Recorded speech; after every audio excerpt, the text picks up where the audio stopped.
सूबे में corona virus से सूरत हाल खराब हो रही है। वजीर आला सिंध। आप देख रहे हैं धरती न्यूज। खबर की तफसील से आपको आगाह करते हैं। वजीर आला सिंध मुराद अली शाह का कहना है कि सूबे में कोरोना वायरस से सूरत हाल खराब हो रही है, जिसकी वजह लॉकडाउन पर सख्ती से अमल ना होना है। वजीर आला सिंध मुराद अली शाह ने वीडियो पैगाम में कहा कि ये बात इंतहाई तशवीशनाक है कि आज कोरोना के सबसे ज्यादा केसेस सामने आए हैं। गुज़श्ता 24 घंटों में 104 कोरोना के केसेस आए हैं, जो मजमूई टेस्ट का 20% हैं। ये दुनिया की सबसे ज्यादा औसत है, जो कि तशवीश का बाइस है। वजीर आला सिंध मुराद अली शाह का कहना था कि गुज़श्ता 24 घंटों में 531 टेस्ट किए गए, जिनमें से 104 यानी 20% मस्बत आए।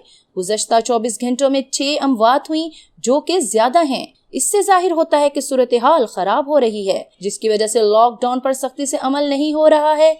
वजीर आला सिंध ने कहा कि इस लॉकडाउन पर जब तक सख्ती से अमल हो रहा था तो सूरत हाल बेहतर थी। मलीर में लॉकडाउन काफी कमजोर था, जिसको मैंने आज मजीद सख्त करने की हदायत की है, जबकि हैदराबाद में भी केसेस की तादाद बढ़ रही है, जिसकी वजह से लॉकडाउन सख्त किया जा रहा है। मजीद लेटेस्ट न्यूज जानने और हालात से बाखबर रहने के लिए देखते रहिए धरती न्यूज। और हाँ, धरती न्यूज के चैनल को सब्सक्राइब करना मत भूलिएगा।